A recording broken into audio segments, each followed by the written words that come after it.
حياك الله يا اخونا العزيز وزميلنا العزيز ضيف الله، ونبارك لك. مرحبا، صباح الخير. صباح الخير استاذ عبد العزيز، وصباح الخير لضيوفك، صباحك الله بالنور. وصباح الخير للكويت كلها طال عمرك.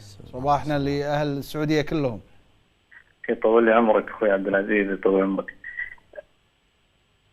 طبعا اعتقد انه ليله خضراء في المملكه العربيه السعوديه اخوي عبد العزيز، يكسوها شعار النادي الاهلي البطل لدوري عبد اللطيف جميل. هي المقولة صحيحة، جدة كذا أهلي وبحر. جدة كذا أهلي وبحر، نعم. الآن صار جدة كذا أهلي ودوري.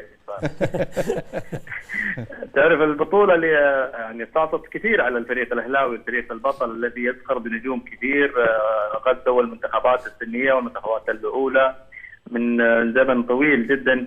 يعني اللي تابع المنتخب السعودي اخوي عبد العزيز يعني ويجد في خارطه المنتخبات السعوديه وتحديدا المنتخب الاول، يجد من يمثله من 5 إلى 6 لاعبين من الاهلي. لابد ان يكون لديها السؤال العريض انه هذه النجوم اللي موجودين في المنتخب الاول، لماذا الاهلي يغيب عن بطوله الدوري تحديدا، وهي البطوله الواجهه الحقيقيه للرياضه بشكل عام في اي دوله. نعم. يعني اذا تسحب على عبد الجواد الى عبد الله سليمان عندما كان في الاهلي، الى شليه، الى حسين عبد الغني، الى خالد مسعد، الى اسماء كثيره جدا يعني مثلت النادي الاهلي ومثلت المنتخب، لانها يعني ما حققت مع الاهلي بطوله. نعم. من 2011 عبد العزيز، يعني يمكن ما باخذ وقتك كثير، لكن من 2011 الاهلي كان قريب من الدوري. وفي معلومه انه كانت في خطه خمسيه كان يضعها رمز الاهلي والعضو الشرف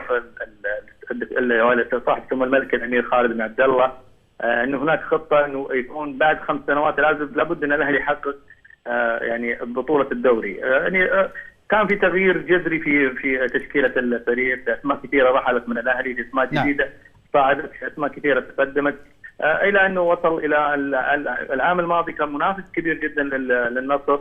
نعم. السنة هذه تصدر واستطاع أن يحقق بطولة الدوري، وهذه يعني يرجع الجهود إلى الإدارة، وأيضا إلى الإدارة السابقة بقيادة الأمير فهد بن خالد، والإدارة الحالية، وأيضا نعم. الأمير خالد بن عبد الله. تستاهلون أخوي ضيف الله، وتحياتنا لك ونبارك لك، وبانتظار إن شاء الله الفرح باستلام الكأس الدوري.